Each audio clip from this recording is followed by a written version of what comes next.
Chapter 2. The clocks in the neighbourhood had scarcely ceased striking when I ascended the steps of Kelleran's house and rang the bell. Even had he not been so impressive in his invitation, there was small likelihood of my forgetting the appointment.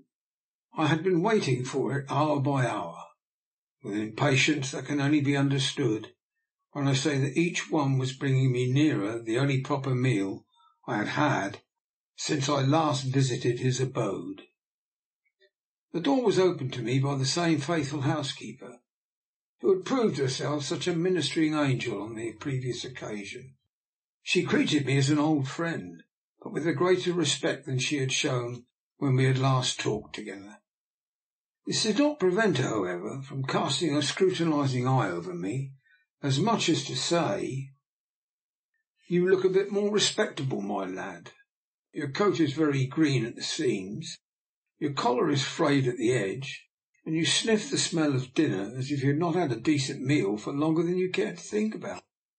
All of which would have been perfectly true. "Step inside," she said. "Mr. Kelleran's waiting for you in the study, I know." Then, sinking her voice to a whisper, she added, "There's duck and green peas for dinner, and as soon as the other gentleman arrives I shall tell cook to dish. He'll not be long now." What answer I should have returned I cannot say, but as she finished speaking a door further down the passage opened, and my old friend made his appearance with that impetuosity which always characterized him. "Ingleby, my dear fellow," he cried, as he ran with outstretched hand to greet me, "I cannot tell you how pleased I am to see you again. It seems years since I last set eyes on you. Come along in here. I want to have a good look at you. We've tons of things to say to each other, and heaps of questions to ask, haven't we? And by Jove, we must look sharp about it too, for in a few minutes Nikola will be here. I asked him to come at 7:15, in order that we might have a little time alone together first." So saying, he led me into his study, the same in which I had returned to my senses after my fainting fit a few days before, and bade me seat myself in an easy chair. "You can't think how good it is to see you again, Kelleran," I said, as soon as I could get in a word. "I begin to think myself forgotten by all my friends." "Bosh!" was his uncompromising reply. "Talk about your friends? Why, you never know who they are till you're in trouble. At least that's what I always think. And by the way, let me tell you that you do look a bit pulled down. I wonder what idiocy you've been up to since I saw you last. Tell me all about it. You won't smoke? Very good. Now fire away." Thus encouraged, I told him in a few words all my experiences since we had last met. While I was talking, he stood before me, his face lit up with interest, and to all intents and purposes as absorbed in my story as if it had been his own. "Well, thank goodness it's all over now," he said, when I brought my tale to a conclusion. "I found you a billet that will suit you admirably, and if you play your cards well, there's no saying to what it may not lead. Nikola is the most marvellous man in the world, as you will admit when you meet him. I, for one, have never seen anybody like him. And as for this new scheme of his, why, if he brings it off, I give you my word, it will revolutionize science." I was too well acquainted with my friend's enthusiastic way of talking to be surprised at it. At the same time, I was thoroughly conversant with his cleverness, and for this reason I was prepared to believe, if he thought well of any scheme, that there was something out of the common in it. "But what is this wonderful idea?" I asked, scarcely able to contain my longing, as the fumes of dinner penetrated to us from the regions below. "And how am I affected by it?" "That I must leave for Dr. Nikola to tell you himself," Kelleran replied. "Let it suffice for the moment that I envy your opportunity. I believe if I had been able to avail myself of the chance he offered me of going into it with him, I should have been compelled to sacrifice you. But there, you will hear all about it in good time, for if I mistake not, that is his cab drawing up outside now. It is one of his peculiarities to be always punctual to the moment. Will you make the right time by your watch?" I was obliged to confess that I possessed no watch. It had been turned into the necessaries of existence long since. Kelleran must have seen what was passing in my mind, though he pretended not to have noticed it. At any rate, he said, "I make it 7:15 to the minute, and I am prepared to wager that's our man." A bell rang. Almost before the sound of it had died away, the study door opened, and the housekeeper, with a look of awe upon her face, which had not been there when she addressed me, announced Dr. Nikola. Looking back on it now, in spite of all that has happened since, I find that my impressions of that moment are as fresh and as clear as if it had happened yesterday. I can see the tall, lithe figure of this extraordinary man, his sallow face and his piercing black eyes steadfastly regarding me, as if he were trying to determine whether I was capable of assisting him in the work upon which he was so exhaustively engaged. Never before had I seen such eyes. They seemed to look me through and through, and to read my inmost thought. "This gentleman, my dear Kelleran," he began, after they had shaken hands, without waiting for me to be introduced to him, "should be your friend Ingleby, of whom you have so often spoken to me. How do you do, Mr. Ingleby? I don't think there is much doubt but that we shall work admirably together. You have lately been in the shanty, I perceive." I admitted that I had, and went on to inquire how he had become aware of it, for as Kelleran had not known until a few minutes before, I did not see how he could be acquainted with the fact. "It's not a very difficult thing to tell," he answered, with a smile at my astonishment, "seeing that you carry about with you the mark of a Guato spear. If it were necessary, I could tell you some more things that would surprise you. For instance, I could tell you that the man who cut it out for you was an amateur at his work, that he was left-handed, he was short-sighted, and that he was recovering from malaria at the time. All this is plain to the eye, but I see our friend Kelleran fancies his dinner is getting cold, so we had better postpone the subject for a more convenient opportunity." We accordingly left the study and proceeded to the dining-room. All day long I had been looking forward to that moment with the eagerness of a starving man. Yet when it arrived I scarcely touched anything. If the truth must be confessed, there was something about this man that made me forget such mundane matters as mere eating and drinking. I noticed that Nikola himself scarcely touched anything. This reason, save for the fact that he himself enjoyed it, the bountiful spread Kelleran had arranged was completely wasted. During the progress of the meal no mention was made of the great experiment upon which our host had informed me Nikola was engaged. Our conversation was mainly devoted to travel. Nikola, I soon discovered, had been everywhere, and he had seen everything. There appeared to be no place on the face of the habitable globe with which he was not acquainted, and of which he could not speak with the authority of an old resident. China, India, Australia, South America, North, South, East and West Africa were as familiar to him as Piccadilly, and it was in connection with one of the last named countries that a curious incident cropped up. We had been discussing various cases of catalepsy, and to illustrate an argument he was adducing, Kelleran narrated a curious instance of lethargy which he had seen in southern Russia. While he was speaking, I noticed that Nikola's face wore an expression that was partly one of derision and partly one of amusement. "I think I can furnish you with an instance that is even more extraordinary," I said, when our host had finished, and as I did so, Nikola leaned a little towards me. "In fairness to your argument, however, Kelleran, I must admit that while it comes under the same category, the malady in question confines itself almost exclusively to the black races on the west coast of Africa." "You refer to the sleeping sickness, I presume," said Nikola, whose eyes were fixed upon me, and who was paying the greatest attention to all I said. "Exactly, the sleeping sickness," I answered. "I was fortunate enough to see several instances of it when I was on the west coast, though the one to which I am referring did not come before me personally, but was described to me by a man, a rather curious character, who happened to be in the district at the time. The negro in question, a fine healthy fellow of about 20 years of age, was servant to a Portuguese trader at Cape Coast Castle. He'd been up country on some trading expedition or other, and during the whole time had enjoyed the very best of health. For the first few days after his return to the coast, however, he was unusually depressed. Slight swelling of the cervical gland set in, accompanied by a tendency to fall asleep at any time. This somnolency gradually increased. Cutaneous stimulation was tried at first with comparative success. The symptoms, however, soon recurred.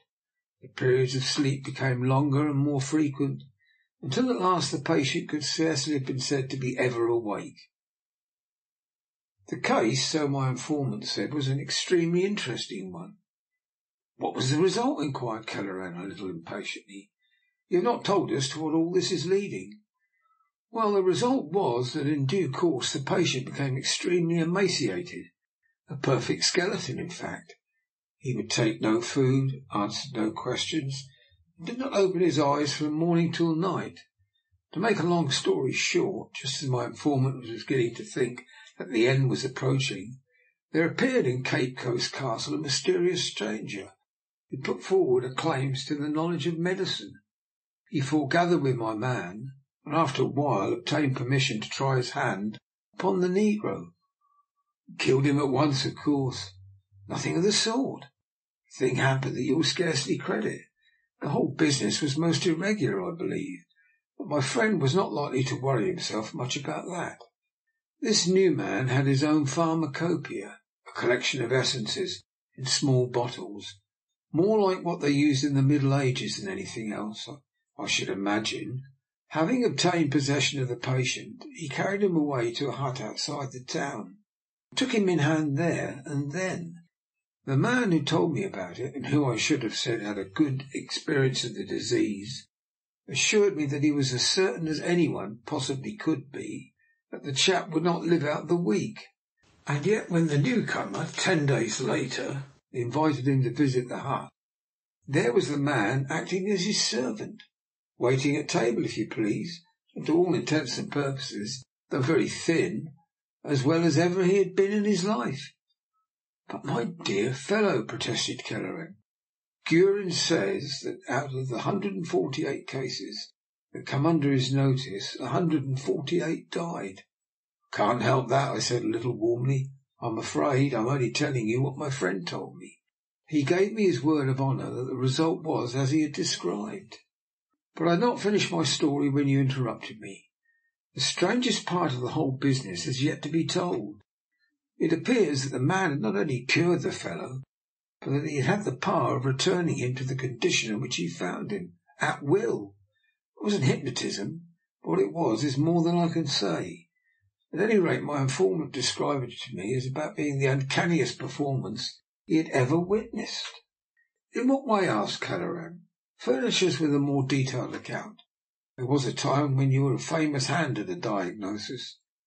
"I would willingly do so," I answered. "Unfortunately, however, I can't remember it all.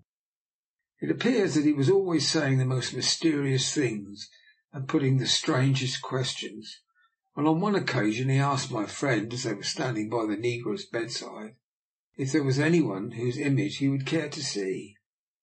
Merton at first thought he was making fun of him, but seeing that he was in earnest, he considered for a moment, and eventually answered that he would very much like to see the portrait of an old shipmate who had perished at sea some 6 or 7 years prior to his arrival on the West Coast." As soon as he had said this, the man stooped over the bed and opening the sleeping nigger's eyes. "Examine the retina," he said, "and I think you will see what you want." My friend looked. "And what did he see?" inquired Kelleran. Nikola said nothing, but smiled, as I thought, a trifle sceptically. "Seems an absurd thing to say, I know," I continued, "but he swore to me that he had before him the exact picture of the man he had referred to, standing on the deck of a steamer just as he had last seen him. It was as clear and distinct as if it had been a photograph." "And all the time the negro was asleep, fast asleep?" I answered. "I should very much like to meet your friend," said Kelleran emphatically. A man with an imagination like that must be an exceedingly interesting companion. But seriously, my dear Ingleby, you don't mean to say you wish us to believe that all this really happened?" "I am telling you what he told me," I answered. "I cannot swear to the truth of it, of course, but I will go as far as to say that I do not think he was intentionally deceiving me." Kelleran shrugged his shoulders incredulously. For some moments an uncomfortable silence ensued. This was broken by Nikola. "My dear Kelleran," he said, "I don't think you are altogether fair to our friend Ingleby. As he admits he was only speaking on hearsay, and under these circumstances he might very easily have been deceived. Fortunately, however, for the sake of his reputation, I am in a position to corroborate all he has said." "The deuce you are!" cried Kelleran. Well, I was too much astonished to speak. I could only stare at him in complete surprise. "What on earth do you mean? Pray explain." "I can only do so by saying I was the man who did this apparently wonderful thing." Kelleran and I continued to stare at him in amazement. Could he be laughing at us? And yet his face was serious enough. "You do not seem to credit my assertion," said Nikola quietly. "And yet I assure you it is correct. I was the mysterious individual who appeared in Cape Coast Castle, who brought with him his own pharmacopoeia, and who wrought the miracle which your friend appears to have considered so wonderful." "The coincidence is so extraordinary," I answered, as if in protest. "Coincidences are necessarily extraordinary," Nikola replied. "I do not see that this is one more so than usual." "And the miracle?" "Was in reality no miracle at all," he answered, "but a logical outcome of a perfectly natural process. Pray do not look so incredulous. I am aware that my statement is difficult to believe, but I assure you, my dear Ingleby, that it is quite true. However, proof is always better than assertion. So, since you are still sceptical, let me make my position right with you. For reasons that will be self-evident, I cannot produce the effect in a negro's eye, but I can do so in a way that will strike you as being scarcely less marvellous. If you will draw up your chairs, I will endeavour to explain." Needless to remark, we did as he desired, and when we were seated on either side of him, waited for the manifestation he had promised us. Taking a small silver box, but a little larger than a card case, from his pocket, he opened it and tipped what might have been a teaspoonful of black powder into the centre of a dessert plate. I watched it closely in the hope of being able to discover of what it was composed. My efforts, however, were unavailing. It was black, as I have already said, and from a distance resembled powdered charcoal. This, however, it could not have been, by reason of its strange liquidity, which was as great as that of quicksilver, and which came into operation when it had been exposed to the air some minutes.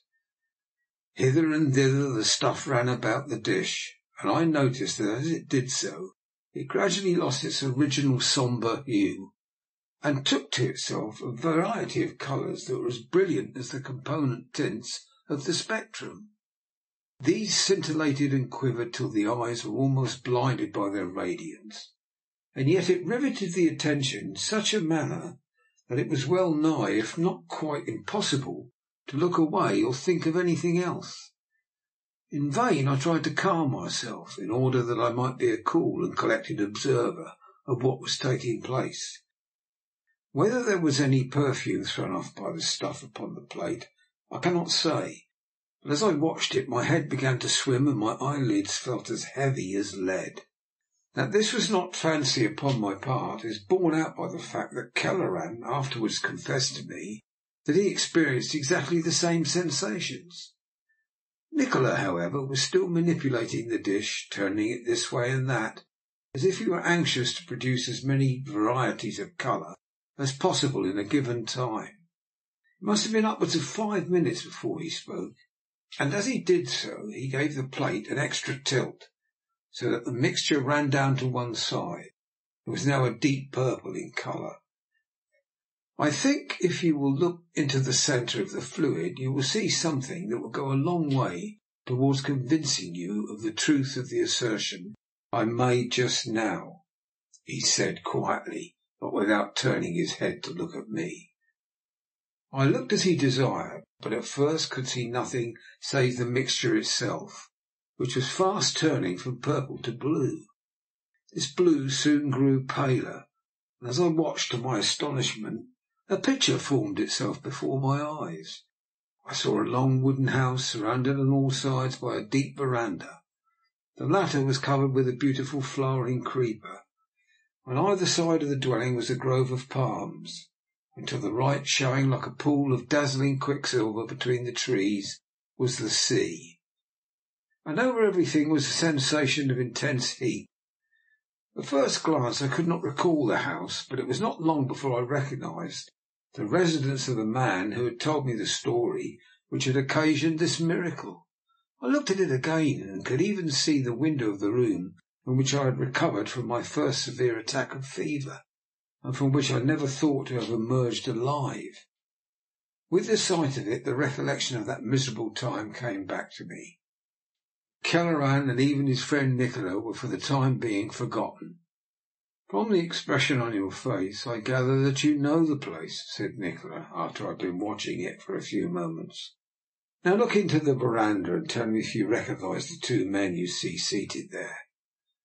I looked again and saw that one was myself, while the other was the man who was leaning against the verandah rail smoking a cigar, was the owner of the house itself. There could be no mistake about it. The whole scene was as plain before my eyes as if it had been a photograph taken on the spot. "There," said Nikola, with a little note of triumph in his voice. "I hope that will convince you that when I say I can do a thing, I mean it." So saying, he tilted the saucer, and the picture vanished in a whirl of colour. I tried to protest, but before I had time to say anything, the liquid had in some strange fashion resolved itself once more into a powder. Nikola had tipped it back into the silver box, and Kelleran and I were left to put the best explanation we could upon it. We looked at each other, and feeling that I could not make head or tail of what I had seen, I waited for him to speak. "I never saw such a thing in my life," he cried, when he found sufficient voice. "If any one had told me that such a thing was possible, I would not have believed him. I can scarcely credit the evidence of my senses now." "In fact, you feel towards the little exhibition I have just given you very much as you did to Ingleby's story a quarter of an hour ago," said Nikola. "What a doubting world it is, to be sure. The same world which ridiculed the notion there could be anything in vaccination, in the steam engine, in chloroform, the telegraph, the telephone, or the phonograph. For how many years has it scoffed at the power of hypnotism? How many of our cleverest scientists 50 years ago could have foretold the discovery of argon, or the possibility of being able to telegraph without the aid of wires? And because the little world of to-day knows these things and has survived the wonder of them, it thinks it has attained the end of wisdom. The folly of it! To-night I have shown you something for which less than 100 years ago I should have been stoned as a wizard. At my death the secret will be given to the world, and the world, when it has recovered from its astonishment, will say, 'How very simple! Why did no one think of it before?' I tell you, gentlemen," Nikola continued, rising and standing before the fireplace, "that we three to-night are standing on the threshold of a discovery which will shake the world to its foundations." When he had moved, Kelleran and I had also pushed back our chairs from the table, and were now watching him as if turned to stone. The sacred fire of enthusiasm, which I thought had left me for ever, was once more kindling in my breast, and I hung upon his words as if I were afraid I might lose even that breath that escaped his lips. As for Nikola himself, his usually pallid face was now aglow with excitement. "The story is as old as the hills," he began. "Ever since the days when our first parents trod the earth, there have been men who have aimed at discovering a means of lengthening the span of life. From the very infancy of science, the wisest and cleverest have devoted their lives to the study of the human body, in the hope of mastering its secret, assisting in the search for that particular something which was to revolutionize the world. We find Zosimus, the Theban, the Jewess Maria, the Arabian Geber, Hermes, Trismegistus, Linnaeus, Berzelius, Cuvier, Raymond Lully, Paracelsus, Roger Bacon, Delille, Albertus Magnus, and even Dr. Price, each in his turn quarried into the mountain of wisdom, and died having failed to achieve the success he hoped for. And why? Because, egotistical as it may seem on my part to say so, they did not seek in the right place. They commenced at the wrong point and worked from it in the wrong direction. But if they failed to find what they wanted, they at least rendered good service to those who followed after. For from every failure something may be learned. For my part, I have studied the subject in every form, in every detail. For more years than I can tell you, I have lived for it, dreamed of it, fought for it, and overcome obstacles of the very existence of which no man could dream. The work of my predecessors is known to me. I have studied their writings, tested their experiments to the last particular. All the knowledge that modern science has accumulated, I have acquired. The magic of the East I have explored and tested to the utmost. 3 years ago I visited Tibet under extraordinary circumstances. There, in a certain place inaccessible to the ordinary man, and at the risk of my own life and that of the brave man who accompanied me, I obtained the information which was destined to prove the coping stone of the great discovery I have since made. Only 2 things were wanting then to complete the whole, and to enable me to get to work. One of these I had just found in St. Petersburg when I first met you, Kelleran. The other I discovered 3 weeks ago. It has been a long and tedious search, but such labour only makes success the sweeter. The machinery is now prepared. All that remains is to fit the various parts together. In 6 months' time, if all goes well, I will have a man walking upon this earth who, under certain conditions, shall live 1,000 years. I could scarcely believe that I heard aright. Was the man deliberately asking us to believe that he had really found the way to prolong human life indefinitely? It sounded very much like it. And yet this was the 19th century, But at this point I ceased my speculations. Had I not only that evening witnessed an exhibition of his marvellous powers, if he had penetrated so far into the unknowable, at least what we consider the unknowable, as to be able to work such a miracle, why should we doubt that he could carry out what he was now professing to be able to do? "And when shall we be permitted to hear the result of your labours?" asked Kelleran, with a humility that was surprising for a man usually so self-assertive. "Who can say?" asked Nikola. "These things are more or less dependent on time. It may be only a short period before I am ready. On the other hand, a lifetime may elapse. The process is above all a gradual one, and to hurry it might be to spoil everything. And now, my dear Kelleran, with your permission I will bid you good night. I leave for the north at daybreak, and I have much to do before I go. If I am not taking you away too soon, Ingleby, perhaps you would not mind walking a short distance with me. I have a good deal to say to you."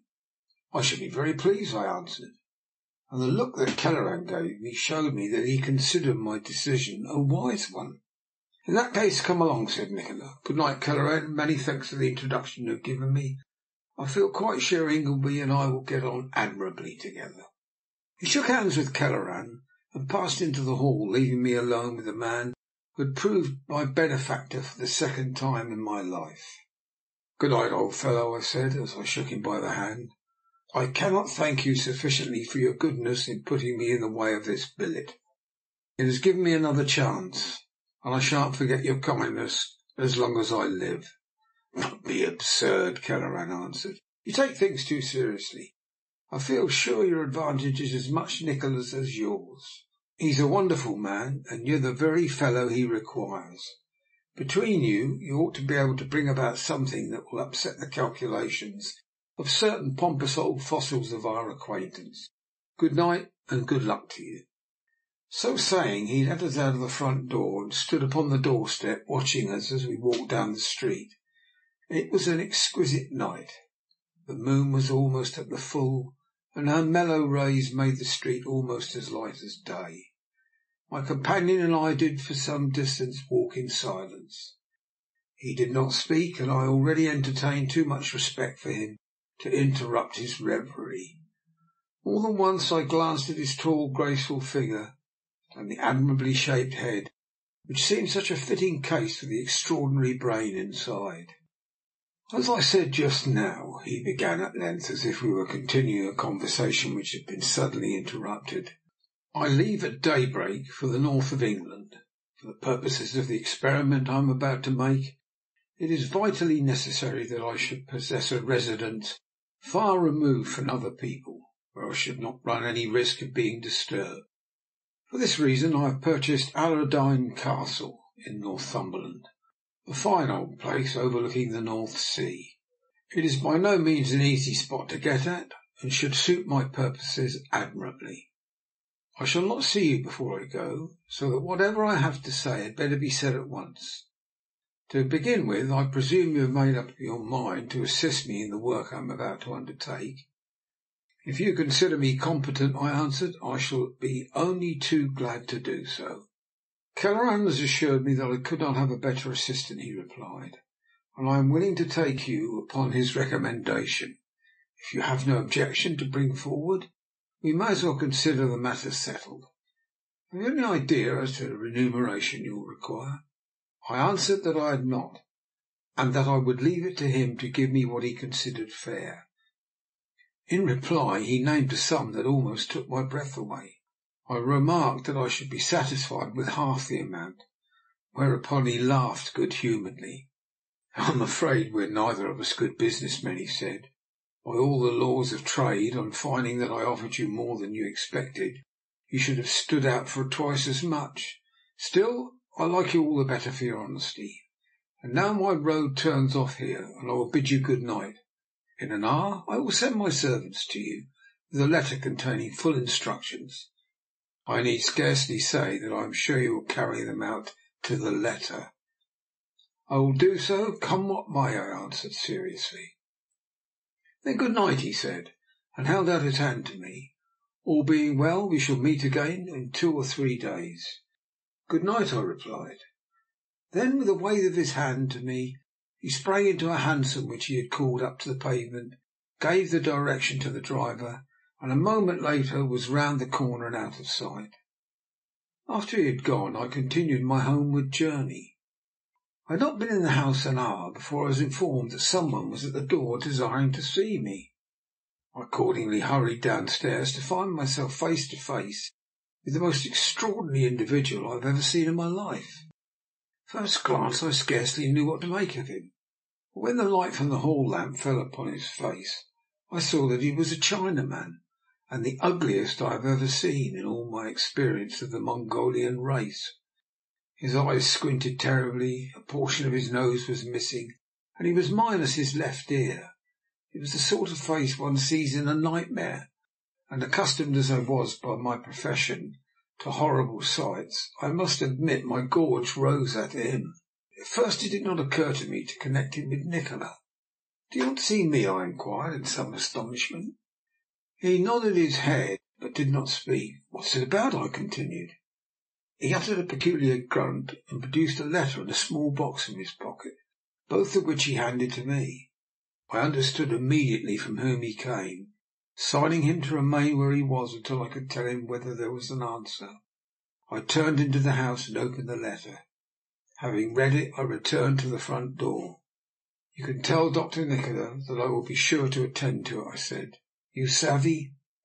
He nodded his head, and next moment was on his way down the street. When he was out of sight, I returned to my bedroom, and lighting the gas once more, perused the communication I had received. As I did so, a piece of paper fell from between the leaves. I picked it up, to discover that it was a cheque for £100 payable to myself. The letter ran: "My dear Ingleby, according to the promise I made you this evening, I am sending you herewith your instructions, as clearly worked out as I can make them. To begin with, I want you to remain in town until Monday next.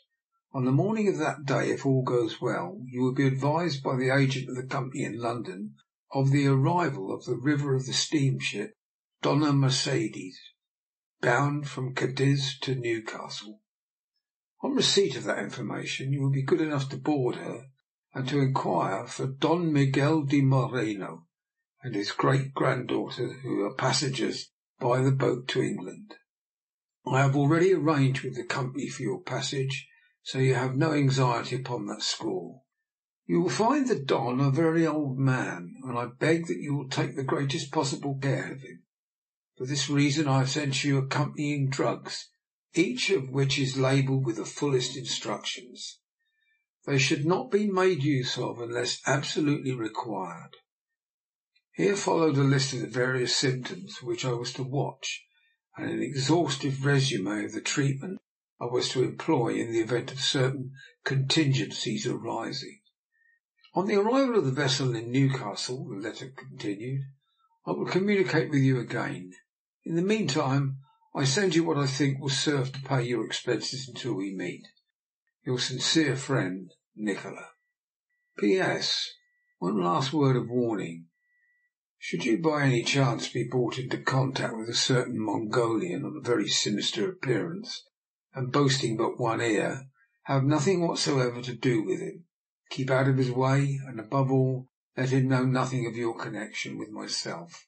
This I beg you to believe is no idle warning, for all our lives depend upon it. Having thoroughly mastered the contents of this curious epistle, I turned my attention to the parcel which had accompanied it. This I found was made up of a number of small packets, evidently containing powders and 2-ounce phials of some tasteless and scentless liquid, to which I was quite unable to assign a name. Once more I glanced at the letter in order to make sure of the name of the man whose guardian I was destined for the future to be. De Moreno was the name, and his granddaughter was accompanying him. In an idle, dreamy way, I wondered what the latter would prove to be like. For some reason or other, I found myself thinking a good deal of her, and when I fell asleep that night it was to dream that she was standing before me with outstretched hands, imploring me to save her not only from a certain one-eared Chinaman, but also from Nikola himself. End of chapter 2.